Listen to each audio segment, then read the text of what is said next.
हाँ भाई, इधर देखो। आज हम पढ़ने वाले हैं sources of the Indian constitution. क्या टॉपिक पढ़ने वाले हैं? Sources of the Indian constitution. यानी कि इंडियन कॉन्स्टिट्यूशन में जो भी प्रोविजन ऐड किए गए हैं उनका सोर्स क्या है, कौन कौन से प्रोविजन किस किस सोर्स से लिए गए हैं। सोर्स यानी कहाँ से वो चीज़ ली गई है, अपनाई गई है। तो वो सोर्सेज जो है दुनिया भर की बहुत सारे देशों के कॉन्स्टिट्यूशन ऐसे हैं जहाँ से हमारे इंडियन कॉन्स्टिट्यूशन में काफ़ी कुछ लिया गया है। तो वही चीज़ हम समझने की कोशिश करेंगे कि किस किस देश के कॉन्स्टिट्यूशन से हमारे इंडियन कॉन्स्टिट्यूशन में क्या क्या चीज़ अपनाई गई है। ठीक है, तो चलो एक एक करके समझते हैं। सबसे पहले बात करेंगे ब्रिटेन की। किसकी? ब्रिटेन की। ब्रिटेन के कॉन्स्टिट्यूशन से हमारे कॉन्स्टिट्यूशन में क्या क्या प्रोविजन लिए गए हैं, जैसे सिंगल सिटीजनशिप। सिंगल सिटीजनशिप यानी कि कंट्री में सभी लोगों की सिटीजनशिप एक ही होगी, दो तरीके की, तीन तरीके की सिटीजनशिप नहीं होंगी, एक ही तरीके की सिटीजनशिप होगी, जिसे सिंगल सिटीजनशिप कहा जाता है। ठीक है ना। ये प्रोविजन ब्रिटेन की कॉन्स्टिट्यूशन से। Writ power. रिट्स हमने फंडामेंटल राइट में पढ़ी थी। आर्टिकल 32 में सुप्रीम कोर्ट हमारे फंडामेंटल राइट्स का वायलेशन होने पर रिट जारी करता है। ठीक है ना। तो वो रिट पावर का जो प्रोविजन है वो ब्रिटेन की कॉन्स्टिट्यूशन से लिया गया। Rule of law. President is the nominal and formal head. यानी जो प्रेसिडेंट होगा वो कंट्री का नॉमिनल और फॉर्मल हेड होगा। यानी फॉर्मली ऑफिशियली कंट्री का हेड कौन होगा? प्रेसिडेंट होगा। ठीक है ना। Parliamentary system. हमारी कंट्री में पार्लियामेंट्री सिस्टम को अपनाया गया। पार्लियामेंट होती है, उसमें हम अपने रिप्रेजेंटेटिव्स को यानी मेंबर ऑफ पार्लियामेंट को इलेक्ट करके भेजते हैं, वो प्रोविजन। काउंसिल ऑफ मिनिस्टर यानी यूनियन गवर्नमेंट की जो काउंसिल ऑफ मिनिस्टर होगी यूनियन लेवल की, वो कलेक्टिवली किसके रेस्पॉन्सिबल होगी? लोकसभा के। और होती है जो हमारी केंद्र सरकार है उसकी जो मंत्री परिषद होती है यानी जो काउंसिल ऑफ मिनिस्टर होती है वो कलेक्टिवली रेस्पॉन्सिबल होती है किसके? लोकसभा के। वो लोकसभा के प्रति उत्तरदायी हैं, उनको लोकसभा के प्रति सवालों के जवाब देने पड़ते हैं। क्लियर है। और अगर वो लोकसभा में अपना समर्थन खो देते हैं, काउंसिल ऑफ मिनिस्टर में से अगर कोई भी मिनिस्टर अपना समर्थन खो देता है तो वो मिनिस्टर की पोस्ट पर नहीं रहेगा। ठीक है ना।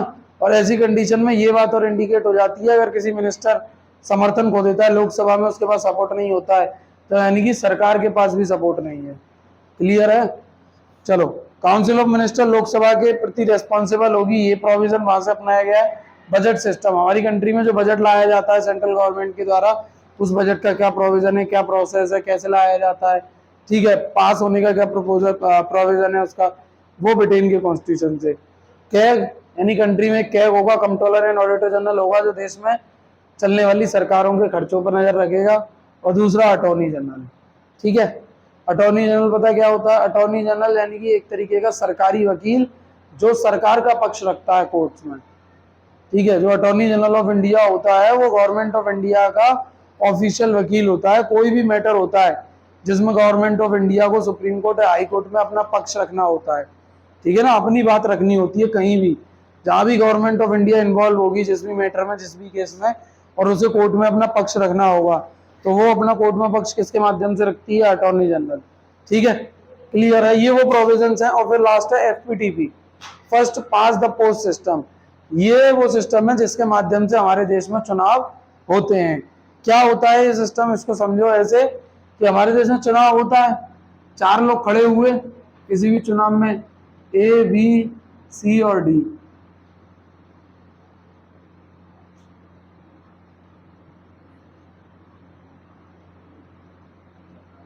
तीन लोग मान लो, ए बी सी तीन लोग खड़े हुए, वोट डालने वाले लोग कितने? 1000। मैं समझ एफपीटीपी समझा रहा हूँ, बस क्या समझा रहा हूँ, एफपीटीपी होता क्या है। ठीक है ना। तीन लोग खड़े हुए चुनावों में, 1000 लोग उनको वोट देने वाले हैं, है ना। 1000 लोग इनमें से किसी एक को चुनेंगे, अब वोट डालेंगे। मान लो ए वाले को मिले हैं 400 वोट। कितने? 400 वोट। बी को मिले हैं 350 वोट। इसको मिले हैं 250 वोट। कितने हो गए? हो गए पूरे 1000। हो गए ना। 1000 लोगों की वोट पड़ी है, तो सबसे ज्यादा वोट किसे मिले हैं? ए को मिले हैं ना सबसे ज्यादा, ए जीत गया। ये होता है एफपीटीपी। नहीं होगा, बी और सी भले ही मिल जाए आपस में, लेकिन ए को सबसे ज्यादा मिले हैं। यही तो एफपीटीपी है जो मैं तुम्हें समझाने की कोशिश कर रहा हूँ। यानी जिसको सबसे ज्यादा वोट मिलते हैं वो चुनाव जीत जाता है। इसमें इस चीज का ख्याल नहीं रखा जाता कि जितने वोट उसे मिले हैं उससे ज्यादा उसके अगेंस्ट में गए हैं। कैसे? अब भले ही बट गए हैं वो, लेकिन गए तो उसके अगेंस्ट में। तुम देखो 1000 लोगों में से 600 लोगों ने तो उसको पसंद नहीं किया ए वाले को, यानी एक जगह पे 1000 लोग रहते हैं, उन 1000 में से 600 लोग ऐसे थे जो नहीं चाहते थे कि ए जीते। बात को समझना, इस एफपीटीपी में क्या है कि 600 लोग ऐसे थे, जो ये दोनों को अगर मैं मिला दूं तो ये 600 लोग ऐसे थे जो इस ए को नहीं चाहते थे कि ए जीते। 400 लोग ऐसे थे जो चाहते थे, उन्होंने वोट दिया और ए जीत गया, क्योंकि उसे तीनों में सबसे ज्यादा वोट मिले।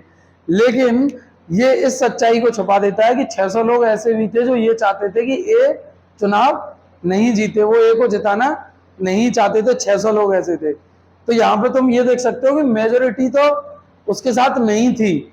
बात को समझना, जो मेजोरिटी थी वो उसके साथ नहीं थी ए के साथ, लेकिन फिर भी वो चुनाव जीत गया। क्यों?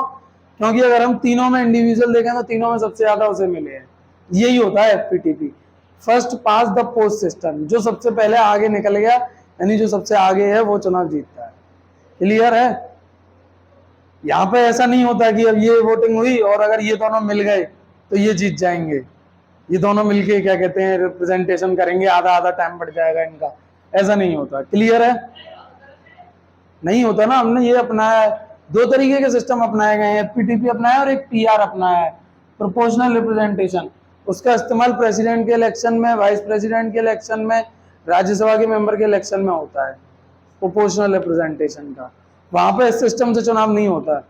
उसमें प्रोपोर्शनल रिप्रेजेंटेशन एक अलग तरीके का सिस्टम होता है। उसमें ऐसा होता है कि जहां मेजोरिटी होती है वहां वो जीतता है।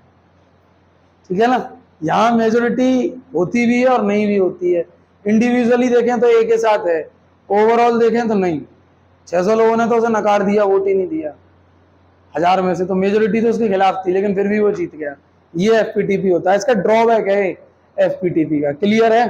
तो चलिए, ये वो प्रोविजन थे जो हमने ब्रिटेन के कॉन्स्टिट्यूशन से अपनाए है। और ये जो टॉपिक है पूरा sources of the Indian constitution, important topic है, इसमें से लास्ट ईयर भी क्वेश्चन पूछा गया था। ठीक है ना? तो इस चीज को अच्छे से पढ़ना है जी। यही पूछ लिया जाता है, तो कोई भी प्रोविजन लिया कि ये किस देश के कॉन्स्टिट्यूशन से लिया गया है। ठीक है ना? ये प्रोविजन हमारे कॉन्स्टिट्यूशन में किस देश के कॉन्स्टिट्यूशन से अपनाया गया है, ये आता है। बस सीधा क्वेश्चन आता है, कोई घुमा फिरा के नहीं। क्लियर? चलिए आगे बढ़ते हैं। बोर्ड पर देखना सभी लोग भाई। देखो, अब हम बात करेंगे यूएसए की। किसकी? यूएसए की। यूएसए के कॉन्स्टिट्यूशन से, यानी America, United states of America, वहां के कॉन्स्टिट्यूशन से क्या क्या प्रोविजन अपनाए गए हैं हमारे कॉन्स्टिट्यूशन में। सबसे पहले और सबसे important, fundamental rights. Fundamental rights का पूरा कॉन्सेप्ट यूएसए के कॉन्स्टिट्यूशन से अपनाया गया है। दूसरा, प्रेसिडेंट को हटाने का जो प्रोसेस है, जिसे हम इम्पीचमेंट प्रोसेस बोलते हैं, वो भी कहां से लिया गया है? यूएसए के कॉन्स्टिट्यूशन से। कहां से लिया गया है? यूएसए के कॉन्स्टिट्यूशन से। प्रेसिडेंट को जब हटाया जाता है ना, तुम कहोगे प्रेसिडेंट को हटाने की जरूरत क्यों पड़ती है? बहुत सारी ऐसी कंडीशन होती हैं जब प्रेसिडेंट खुद कॉन्स्टिट्यूशन का वायलेशन कर दे। समझना, कोई भी कॉन्स्टिट्यूशन से ऊपर नहीं है, संविधान से ऊपर हमारे देश में कोई भी नहीं है। हम कहते हैं हमारे संविधान को जो ताकत है वो जनता से मिलती है। ठीक है ना? तो सबसे ऊपर तो एक्चुअल में जनता है, लेकिन उसके बाद अगर कोई है तो वो कौन है? संविधान है, और उससे ऊपर कोई भी नहीं है। ठीक है? तो अगर प्रेसिडेंट, राष्ट्रपति भी संविधान का उल्लंघन कर देता है, क्या कहते हैं, कॉन्स्टिट्यूशन का उल्लंघन करता है, वायलेशन करता है, तो उस कंडीशन में प्रेसिडेंट को भी हटाया जा सकता है। और उसको हटाने की जो प्रोसेस होती है उसको इम्पीचमेंट प्रोसेस बोलते हैं। जो भी प्रोसेस जो है उसको हम समझेंगे कभी बाद में, क्योंकि वो काफी लंबी प्रोसेस होती है। उसमें लोकसभा में प्रपोजल लाया जाता है, राज्यसभा में जाता है, दोनों से पास हो जाता है। राष्ट्रपति को 14 दिन पहले नोटिस भी देना पड़ता है कि हम तुम्हारे खिलाफ प्रपोजल लाने वाले हैं तुम्हें हटाने के लिए, जिससे वो भी अपनी बात रख सके। ठीक है ना? तो ये चीज होती है। अभी बस इतना हमें ध्यान रखना है कि प्रेसिडेंट को हटाने का जो इम्पीचमेंट प्रोसेस होता है वो कहां से लिया गया है? वो यूएसए के कॉन्स्टिट्यूशन से लिया गया है। फिर बात आती है, ऐसे ही सुप्रीम कोर्ट और हाई कोर्ट के जजेस होते हैं। किसी भी हाई कोर्ट के जज को या सुप्रीम कोर्ट के जज को हटाना है उसकी पोस्ट से, तो उसका भी एक प्रोसेस होता है। वो जो प्रोसेस है वो कहां से लिया गया है? उसका कॉन्सेप्ट यूएसए के कॉन्स्टिट्यूशन से। इंडिपेंडेंट जुडिशरी, हमारी जो जुडिशरी है, जो हमारे कोर्ट्स हैं, वो हमारी एग्जीक्यूटिव और लेजिस्लेटिव से बिल्कुल इंडिपेंडेंट है। यानी जो हमारी जुडिशरी है उसका हमारी एग्जीक्यूटिव और लेजिस्लेटिव जो है, लेजिस्लेचर जो है, उससे कोई भी मतलब नहीं है। वो इंडिपेंडेंट वर्क करती है। ठीक है? पीआईएल, पीआईएल ये बहुत इंपॉर्टेंट टर्म है, पब्लिक इंटरेस्ट लिटिगेशन। क्या? Public interest litigation.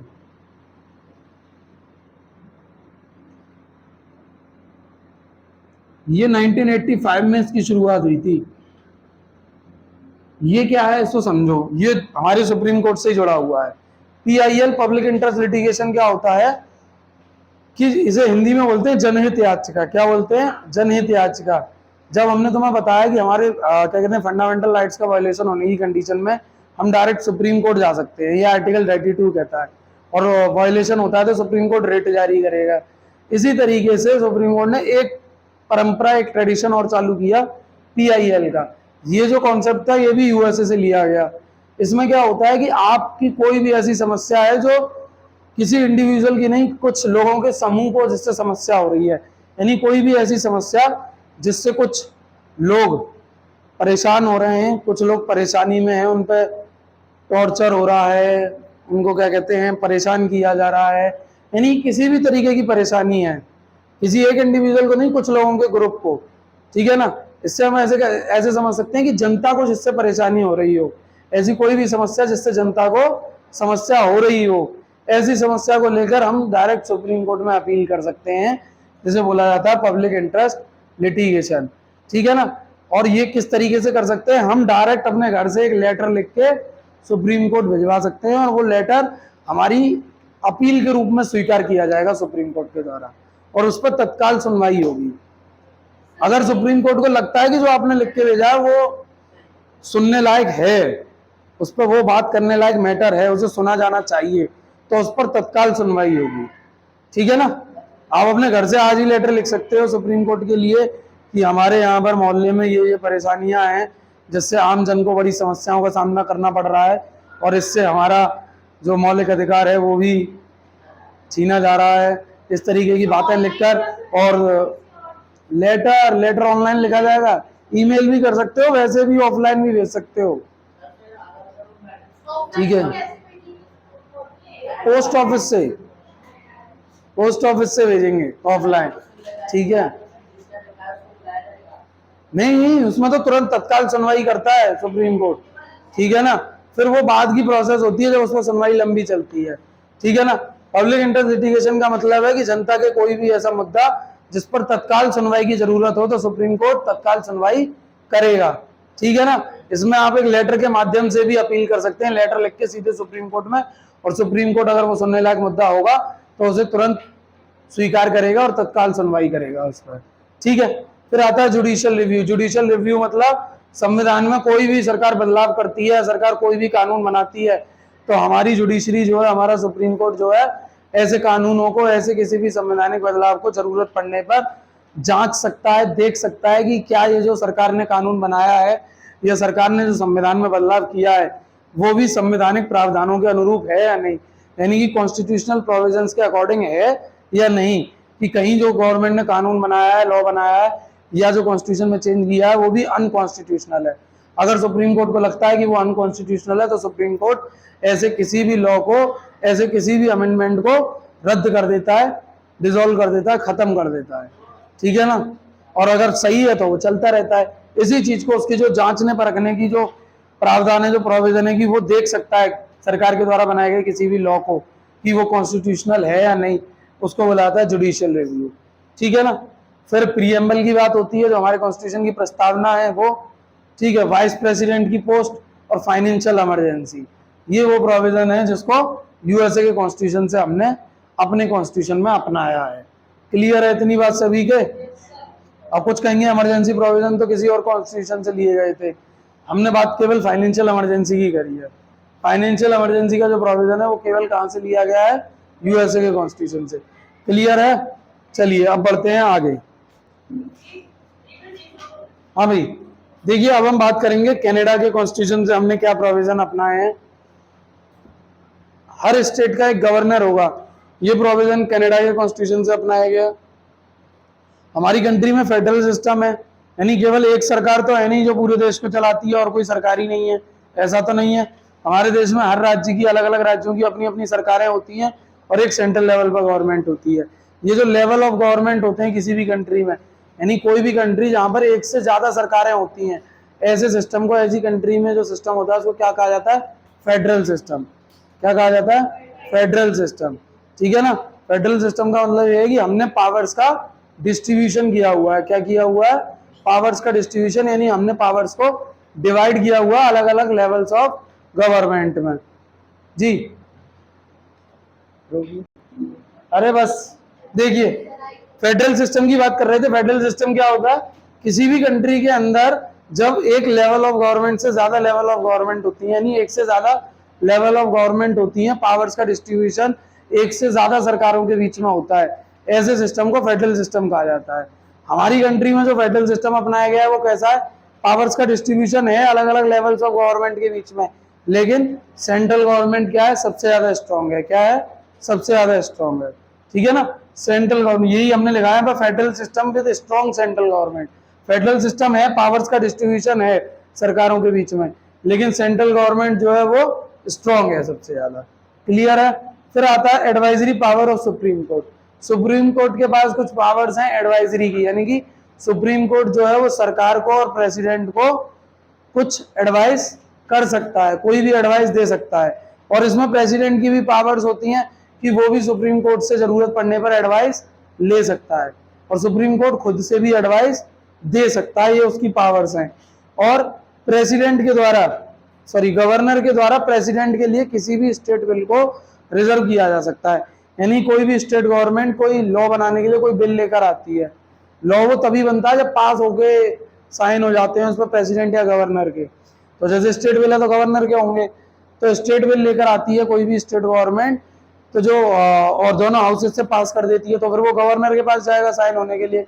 अब गवर्नर को लगता है तो गवर्नर चाहे तो उसे प्रेसिडेंट के लिए रिजर्व कर सकता है, यानी प्रेसिडेंट के लिए रिजर्व करने का मतलब प्रेसिडेंट के ऊपर छोड़ सकता है कि वो देखे इस मैटर को, इस बिल को वो देखे, अगर वो पास कर देगा तो मैं साइन कर दूंगा। ठीक है ना। ये प्रोविजन भी कहां से लिया गया है, कनाडा के। तो ये वो प्रोविजन है जो हमने कनाडा के कॉन्स्टिट्यूशन से अपनाए हैं। यूएसएसआर की बात करें, यानी जो अब रशिया कहलाता है, पहले यूएसएसआर कहलाता था, वहां से हमने क्या अपनाया, फंडामेंटल ड्यूटी। ठीक है। और जर्मनी से हमने क्या अपनाया, इमरजेंसी प्रोविजंस। ठीक है, जो हमारे इमरजेंसी प्रोविजंस हैं वो हमने कहां से अपनाए, जर्मनी से। क्लियर है। तो ये है। अब आगे बढ़ते हैं, आगे देखते हैं और कौन सी कंट्री से हमने क्या अपनाया है। देखिए भाई, अब हम बात करेंगे ऑस्ट्रेलिया की, साउथ अफ्रीका की और आयरलैंड की। पहले ऑस्ट्रेलिया की बात करते हैं। ऑस्ट्रेलिया के कॉन्स्टिट्यूशन से हमने कॉन्करेंट लिस्ट का कॉन्सेप्ट अपनाया। कॉन्करेंट लिस्ट यानी कि ऐसे लिस्ट जिसमें वो सब्जेक्ट्स ऐड किए जाते हैं जिन पर यूनियन गवर्नमेंट और स्टेट गवर्नमेंट दोनों ही गवर्नमेंट लॉ बना सकती हैं, और दोनों ही अगर लॉ बना देती हैं तो उस कंडीशन में यूनियन गवर्नमेंट का लॉ वैलिड होगा। दूसरा, सेंट्रल और स्टेट के बीच के जो रिलेशन होंगे, यानी सेंट्रल गवर्नमेंट और स्टेट गवर्नमेंट्स के बीच के जो रिलेशन होंगे वो क्या होंगे, कैसे होंगे, उनकी बात यहाँ की गई है। यानी कि वो जो प्रोविजन है वो यहाँ से लिया गया है, यानी सेंटर और स्टेट के बीच जो रिलेशन है उनको कैसे मेंटेन किया जाएगा। ठीक है। प्रीएम्बल की लैंग्वेज क्या होगी, जो हमारी प्रस्तावना है प्रीएम्बल है उसकी लैंग्वेज, उसकी कॉन्सेप्ट ऑस्ट्रेलिया से लिया गया है। वैसे तो हमारा पूरा कॉन्स्टिट्यूशन हिंदी और इंग्लिश दोनों में लिखा हुआ है। ठीक है ना। ज्वाइंट सेशन, ज्वाइंट सेशन क्या होता है, हमारी पार्लियामेंट के दो हाउस हैं, लोकसभा और राज्यसभा। कभी कभी ऐसा होता है कि गवर्नमेंट ने कोई लॉ बनाया, और उस लॉ को बनाने के बाद गवर्नमेंट ने काफी कोशिशें करी कि उस लॉ को पार्लियामेंट से पास कराने की। तो वो ऐसा हो रहा है कि लोकसभा से तो पास हो जा रहा है लेकिन राज्यसभा से पास नहीं हो पा रहा है, या राज्यसभा से पास हो जा रहा है और लोकसभा से पास नहीं हो पा रहा है। दोनों ही कंडीशन हो सकती हैं, पर लोग ऐसी कंडीशन बहुत कम होती है कि लोकसभा से पास ना हो, क्योंकि लोकसभा में सरकार की मेजोरिटी होती है तो लोकसभा से तो पास हो जाता है, लेकिन राज्यसभा से पास नहीं हो पा रहा है। ऐसी कंडीशन बन रही है बार बार और सरकार को वो लॉ बनाना ही बनाना है। तो सरकार क्या कहेगी, प्रेसिडेंट के पास जाएगी और उससे कहेगी कि जो हमारी संसद है, पार्लियामेंट है, उसका ज्वाइंट सेशन बुलाओ। और ज्वाइंट सेशन बुलाएगा प्रेसिडेंट, तो उसमें क्या होगा कि वो जो दोनों हाउसेज हैं वो अब एक साथ बैठेंगे, इसी को बोलते हैं ज्वाइंट सेशन। जो लोकसभा और राज्यसभा अलग अलग चलते हैं, उन दोनों के मेंबर अब एक साथ बैठते हैं, उसको बुलाया था ज्वाइंट सेशन। जब ज्वाइंट सेशन आता है फिर उसमें वो लॉ लाया जाता है और उसकी मेजोरिटी से पास कराया जाता है। तो जब भी कोई लॉ सरकार पास नहीं करवा रही होती है तो वो ज्वाइंट सेशन बुलवाती है, उसमें फिर उस बिल को लेकर आती है और वो बिल वहां से हो ही जाता है, क्योंकि लोकसभा में की मेजोरिटी होती है, थोड़ा बहुत राज्यसभा में सपोर्ट मिल जाता है और वो पूरा ज्वाइंट सेशन हो गया, उतनी मेजोरिटी ने मिल जाती है कि वो जो उनका बिल है वो पास हो जाता है। ठीक है ना। तो कोई ऐसा बिल जो पास ना हो पा रहा हो उसको पास कराने के लिए ज्वाइंट सेशन बुला लिया जाता है राष्ट्रपति के, तब भी ना हो तो फिर समस्या है, वैसे हो जाता है, मतलब फिर गवर्नमेंट के लिए परेशानी है। फिर तो अगर तब भी नहीं होता है तो गवर्नमेंट के अगेंस्ट में नो कॉन्फिडेंस मोशन आ सकता है, नो कॉन्फिडेंस मोशन क्या होता है कि जो विपक्षी पार्टियां हैं वो सरकार के खिलाफ प्रस्ताव ला सकती हैं कि इस सरकार के पास बहुमत नहीं है, मेजोरिटी नहीं है, सपोर्ट नहीं है, वोटिंग करा लो अभी। वो मोशन लाती है तो फिर वोटिंग होती है, और अगर सरकार के पास सपोर्ट नहीं हुआ तो उसके अगेंस्ट उसकी मतलब जितनी सीटें चाहिए उसे 272 का सपोर्ट चाहिए। अभी जो सीटें हैं हमारे लोकसभा में 545, उसके हिसाब से 272 मेंबर्स होने चाहिए सरकार में बने रहने के लिए। अगर उससे एक कम भी उनके सपोर्ट में वोटिंग कर देता है तो सरकार गिर जाएगी, ठीक है ना। तो ये वो प्रोविजन है जो ऑस्ट्रेलिया के कॉन्स्टिट्यूशन से लिए गए। हमारे कॉन्स्टिट्यूशन में जो चेंज होता है, जो बदलाव होता है, कॉन्स्टिट्यूशनल अमेंडमेंट, इसका कॉन्सेप्ट भी साउथ अफ्रीका से लिया गया कि किस तरीके से अमेंडमेंट होगा, अमेंडमेंट का क्या प्रोसीजर होगा। आयरलैंड के कॉन्स्टिट्यूशन से क्या क्या लिया गया, DPSP, directive principle of state policy, जो कि हमारे कॉन्स्टिट्यूशन के पार्ट 4 में है। पार्ट 4 में बात होती है डीपीएसपी की, वो डीपीएसपी का कॉन्सेप्ट आयरलैंड से लिया गया है। हमारा जो राज्यसभा हाउस है पार्लियामेंट का दूसरा, उस राज्यसभा में हमारे 12 मेंबर्स को प्रेसिडेंट नॉमिनेट करते हैं। जो राज्यसभा है उसमें 12 मेंबर्स ऐसे होते हैं जिनको प्रेसिडेंट आर्ट्स, लिटरेचर, साइंस और पब्लिक सर्विस की फील्ड में किए गए एक्स्ट्रा ऑर्डिनरी कामों के लिए नॉमिनेट करता है। नहीं, ऐसे लोग जिन्होंने अपने अपने फील्ड में काफी कुछ अच्छा किया है, काफी उपलब्धियां हासिल करी हैं, ऐसे लोगों को राष्ट्रपति अपनी पसंद से नॉमिनेट करता है, 12 लोगों को। तो ये जो कॉन्सेप्ट है 12 लोगों को नॉमिनेट करने का राज्यसभा में, ये भी आयरलैंड से लिया गया है। और लास्ट जो प्रेसिडेंट का इलेक्शन होता है उसका जो प्रोसीजर है वो भी कहां से लिया गया है, आयरलैंड से। क्लियर है इतनी बात? चलिए आगे बढ़ते हैं, इसे नोट कर लीजिए, कर देते। हाँ भाई, अब बात करेंगे जापान। जापान से क्या कॉन्सेप्ट है, सिर्फ सिंपल एक कॉन्सेप्ट है, प्रोसीजर एस्टेब्लिश लॉ, यानी कि कानून के द्वारा जो प्रोसीजर एस्टेब्लिश किया गया है उसी पे पूरा कंट्री रन होगा, उसी के जो सिटीजन्स हैं वो उसी को फॉलो करेंगे, उसी प्रोसीजर को जो लॉ के द्वारा एस्टेब्लिश किया गया। और ये कॉन्सेप्ट कहां से लिया, जापान से। दूसरी बात फ्रांस की होती है, फ्रांस से हमने रिपब्लिक सिस्टम को अपनाया। रिपब्लिक सिस्टम यानी कि रिपब्लिक का मतलब होता है जिस कंट्री का जो हेड है वो इलेक्टेड हो, क्या हो, ना तो नॉमिनेटेड हो ना ही अपॉइंटेड हो, कैसा हो, इलेक्टेड हो, यानी कि उस कंट्री का जो हेड है उसे लोगों ने इलेक्ट किया हो, लोगों के द्वारा चुना हुआ हो। अब वो इनडायरेक्टली हो सकता है, डायरेक्टली हो सकता है, लेकिन लोगों के द्वारा इलेक्ट होना चाहिए। वो सिस्टम, वो कंट्री रिपब्लिक कहलाता है। क्लियर है, जिस कंट्री का हेड इलेक्टेड होता है। दूसरी बात, इक्वलिटी, फ्रीडम और फ्रेटर्निटी जैसी वैल्यूज को भी कहां से लिया गया है, फ्रांस के कॉन्स्टिट्यूशन से लिया गया है, ठीक है ना। जो फ्रांस है वहां के कॉन्स्टिट्यूशन से हमने इक्वलिटी, फ्रीडम और फ्रेटर्निटी जैसी वैल्यूज को अपनाया है। इक्वलिटी को आप समझते हो, समानता, सभी लोगों को समान मानने की भावना, फ्रीडम यानी आजादी, और फ्रेटर्निटी यानी बंधुत्व, भाईचारे की भावना। सभी लोग आपस में एक दूसरे को अपना मानते हुए, भाई मानते हुए ही देश को आगे बढ़ाएंगे, ठीक है ना। फ्रेटर्निटी, बंधुत्व, भाईचारा है, बंधुत्व की भावना, सभी एक दूसरे को अपना माने, भाई मानते हुए, मतलब समझ रहे हो ना बात को। मतलब अलगाव नहीं होना चाहिए, सेपरेशन नहीं होना चाहिए लोगों के बीच में। लोगों के बीच में भावना होनी चाहिए, हाँ हम सभी लोग एक हैं, हम इस देश के नागरिक हैं, हम सब एक हैं, ठीक है ना। ये चीज है, क्लियर है इतनी बात। तो ये टॉपिक तो हो गया आपका पूरा, जिसमें हमने sources of the Indian constitution के उन सारी कंट्रीज की बात करी जहां जहां से कोई ना कोई प्रोविजन हमारे कॉन्स्टिट्यूशन में उठाया गया है। क्लियर है, चलिए आगे बढ़ते हैं, कल पढ़ेंगे कोई और टॉपिक।